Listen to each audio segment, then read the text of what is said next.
Manu Bhaker and Sarabjot Singh have secured India's second medal at the Paris Olympics 2024. They triumphed over South Korea's Wonho and Ye-Jin-Oh in the bronze medal playoff of the 10-meter air pistol mixed team event, winning with a score of 16-10. This victory was particularly special for Manu Bhaker, who has made history by becoming the first Indian female athlete to win 2 medals in a single edition of the Olympics. Manu Bhaker, she was born on 18th of February 2002 in Goria village in the Jhajjar district of Haryana.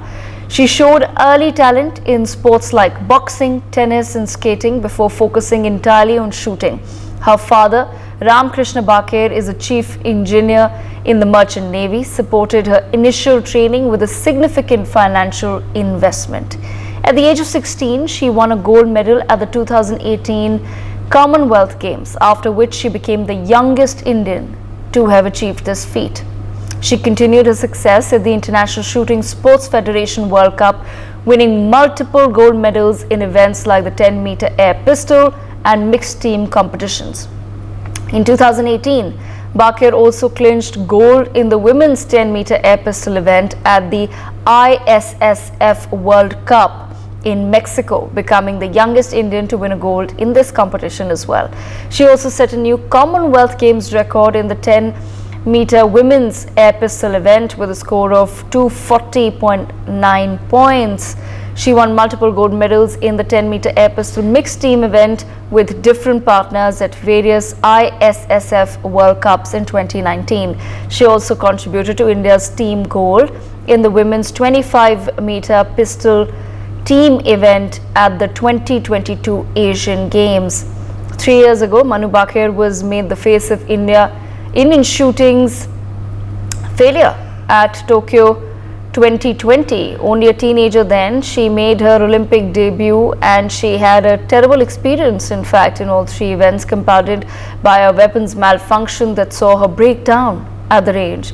It was the kind of burden that could crush the best of athletes, one would say. She was, in fact, feeling quite defeated at that point in time. But despite that, she dug deep and continued shooting. She kept getting scores that were excellent enough to be a part of a very competitive national team at most events, even when she did not enjoy it anymore, is what she had said back then.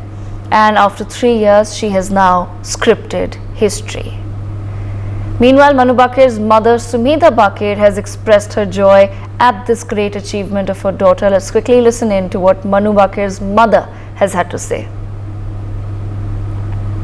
वो फल अब की बार निष्फल मत करना, फल जरूर दे देना मेरी बेटी को। चाहे मुझे अंगारों पे चलना पड़े मत चलूंगी, चाहे मुझे कांटों पे चलना पड़े मत चलूंगी, बट मेरी बेटी को निराश करके मत भेजना। तो आज वो नहीं, मैच नहीं देखा, हम लोग वही तब कर रहे थे जब मेरे नेबर ने आके मुझे बताया कि मनु जीत गई है, तब मैं उठ के आई हूँ। दोनों हस्बैंड वाइफ ने अच्छे से उसके बाद टीवी हमने चलाया है, उसके बाद मैंने मनु को देखा टीवी पे। तो मेरी खुशी इतनी थी कि मैंने कहा मेरे पति को कि पानी दे दो, नहीं तो शायद आज मेरे अंदर हार्ट फेल होगा, मुझे फील हो रहा था। तो इतनी खुश हूँ आज मैं। देशवासियों के लिए बहुत बड़ी खुशखबरी है और इसके लिए इस मौके पे मैं सभी देशवासियों का धन्यवाद करता हूँ जिन्होंने इतना प्यार और आशीर्वाद दिया और मनु को टफ टाइम में हेल्प किया। पहले मेडल के बाद बात हुई आपकी, क्या कुछ आपकी बात हुई होगी पहले मेडल और दूसरे मेडल के बीच जो दिन गए 2-3 दिन? यहाँ कल मैच से पहले जब कल मैच के बाद में बात हुई थी तो वो गोल्ड मेडल में नहीं पहुंच पाए, तो कह रही थी थोड़ा सा एक शॉट गलत रह गया, तो होप सो आगे अच्छा करेंगे। सर, आप मेरी हमेशा बात होती रहती है, काफी बड़ी मेहनत करी आपने इसको अचीव करने में, आपका भी योगदान थोड़ा बड़ा, तो कितनी खुशी हो रही है?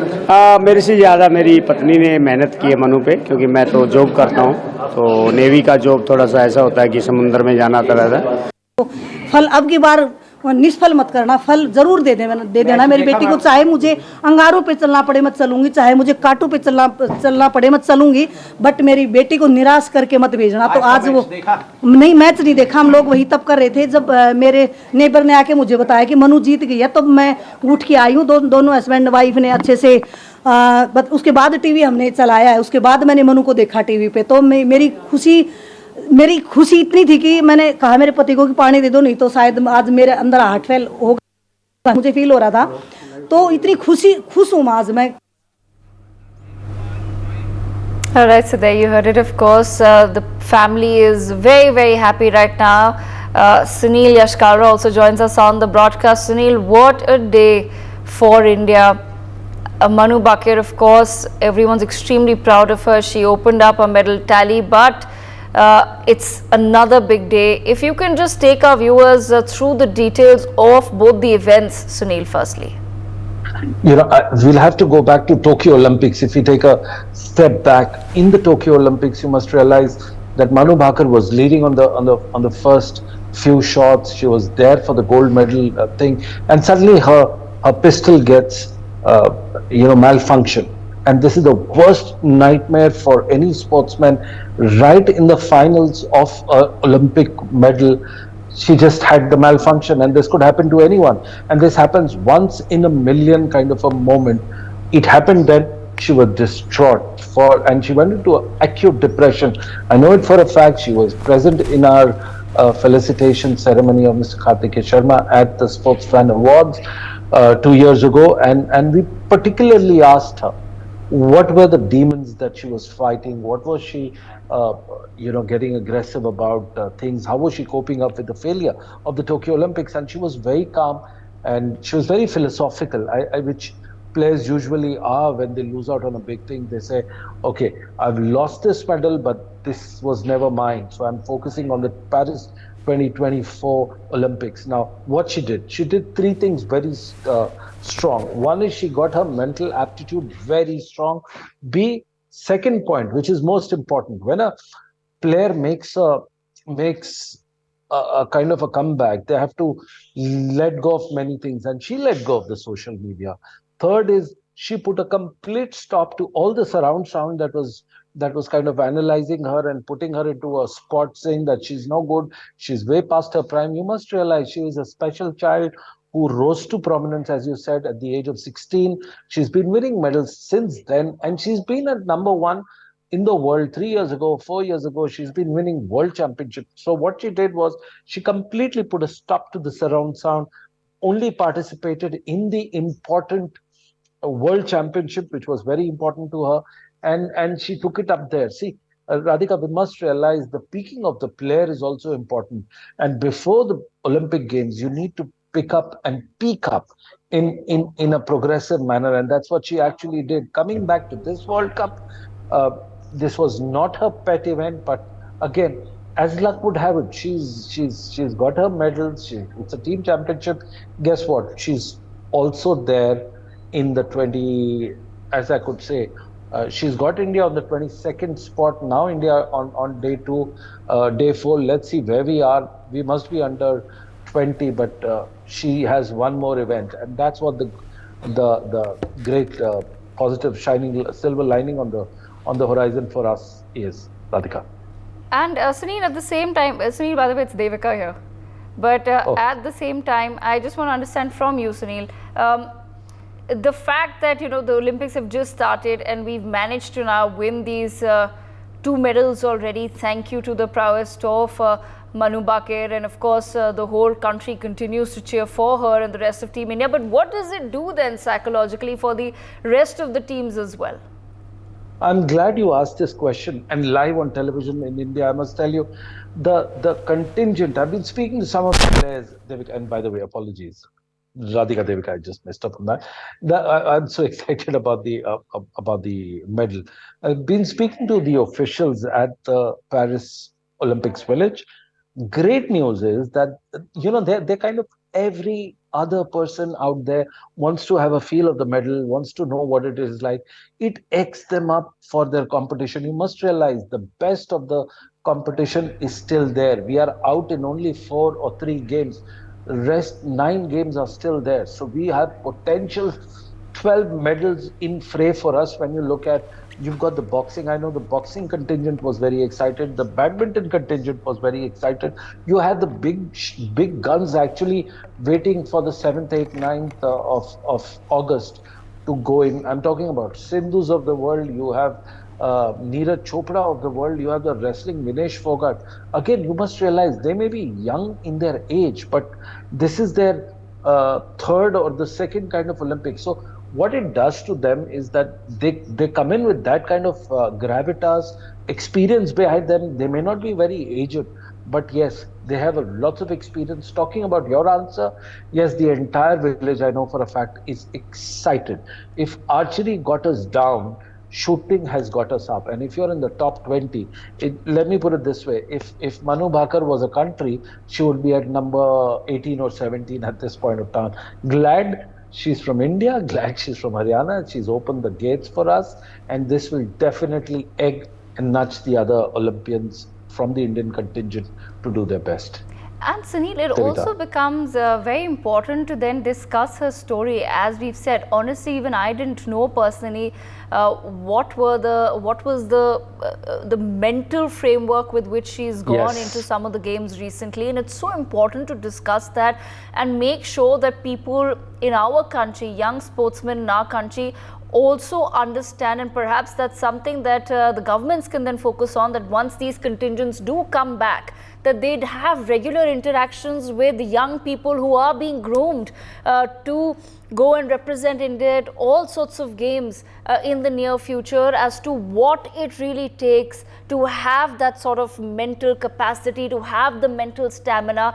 And Sunil, at the end of the day, it is just one chance that you get ultimately. You know, you could prepare for years, and it's just those few seconds that really seal your name in history and that really seal your fate at that event. But it's people like Manu who've seen their ups and downs, and look at how she's soared. She's a true example of, if life has sent you a little bit south, there's only one way up from there, and she's a true living example of that. But my point being that it's so important to know that she's seen her shares of downs, she's seen her share of failures to reach where she is today, and there were certain things and certain techniques maybe that she employed to ensure that this time around her priorities are clear. Firstly, what is it that she wants, how does she visualize it, and look at it today, she's managed to achieve it. Well, she's scripted history. Devika, you've just put it the most elaborate manner. I think what you explained is definitely the right way.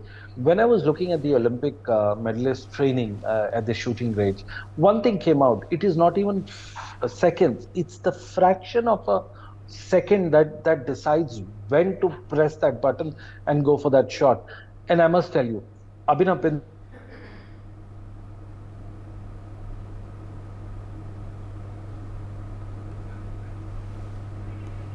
okay, we seem to have lost that line there with Sunil, but we will of course come back to it in just a moment.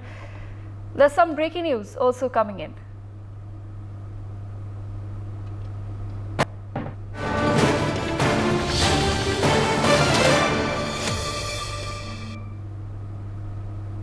Manu Bhaker expresses her joy after winning the second medal at the Paris Olympics 2024. In her social media post on X, she has said that winning this medal is a dream come true, not just for me, but for everyone who has supported me. I'm deeply grateful to the NRAI, the SAI, and the Ministry of Youth Affairs and Sports, my coach Jaspal Rana, the Haryana government, and the OGQ. I dedicate this victory to my country for their incredible support and love.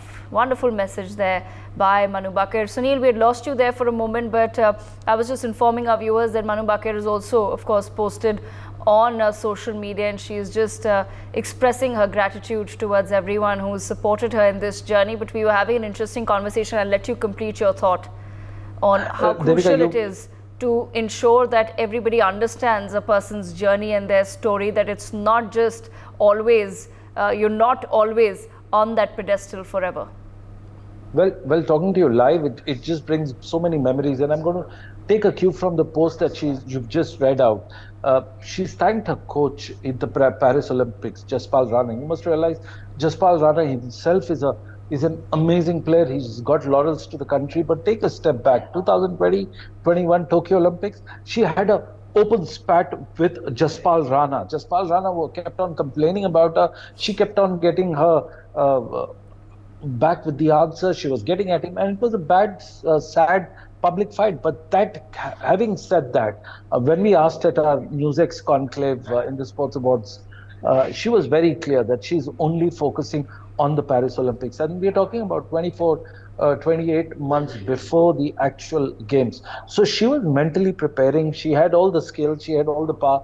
For 2 years, she had enough visualization. What these guys do is they go through the motions of visualization of when to hit, how to hold their breath. That is also very important, and when to press that button. So it has to be in complete synchronicity of all those three things: your eyes, your mind, your breathing, and your nerves. All has to be in sync with finally your finger. So 5 things, when they come together, you get a perfect shot. And mind you, you're not there alone. You're competing with 14 of the best athletes, shooters in the world who are out there. But the good part is India has had a legacy from Rajyavardhan Rathore 2004 onwards, and it's been continuing. Sad part is, for 2 Olympics, India did not win a medal in shooting. So that's what something was pinching and itching the federation, the players, that they were so close yet so far, but they've managed to put it together. They've managed to take it out, and this is what the best part is, that India has got 2 medals and 2 in shooting. I think you can't get a better script writer to write the script. I think the script writer is a Haryanvi coming from a village close to her father's residence, who's written such a fantastic thing. I think we have to wait for the 3rd medal when it happens. And what a moment she's also scripted for other young women who are looking at sports. Just her incredible background and the fact that she comes from Haryana, all of that counts for a lot. That's correct. Sunil, before we let you go, one last, you spoke about visualization as well, and that's such a crucial part of sports, because, Yes. I've been reading a little bit about sports. I'm not an expert like you, but I just want to put it out there. I was just reading an excerpt by Usain Bolt's coach, where he spoke about how he completely transformed the way the fastest man on earth right now was training and how he was winning. And he said that it's really, so much of it was about visualization. He would just visualize himself training, winning that medal, and how then of course his training of course focused a lot on just achieving those goals. But if you can shed some light on that for our viewers as well, Sunil, because you said that you've been at some of these training centers. In fact, I'll take you 92 years behind. When India was playing 1932 Olympics at the LA, guess what happened? Rup Singh and Dhyan Chand, the great Dhyan Chand, were sharing the same room, and they were talking to each other. And guess the conversation, and this is what his son told me, Dhyan Chand's son told me. He said, "What are you looking at, gazing up in the stars?" He's saying, "I'm looking at how to score my 4th goal." He says, "Did I give you the pass?" And this is a conversation between 2 Olympic medalists with each other. He says, "My father," Dhyan Chand's son, Ashok Kumar, the legendary hockey player, said, "My father used to visualize the goal which he's going to score the next day." And that visualization used to be in such a mercurial part that it used to be poetry in motion. And that's what these players have started doing. You ask Sachin Tendulkar, in his biography it has been mentioned, he would visualize how to play Shane Warne when he would approach from that side. So that's the beauty. Their mind thinks and their body paints those the sketches that they do the previous night or that they've been training. For more such videos, subscribe to the NewsX YouTube channel, hit the bell icon.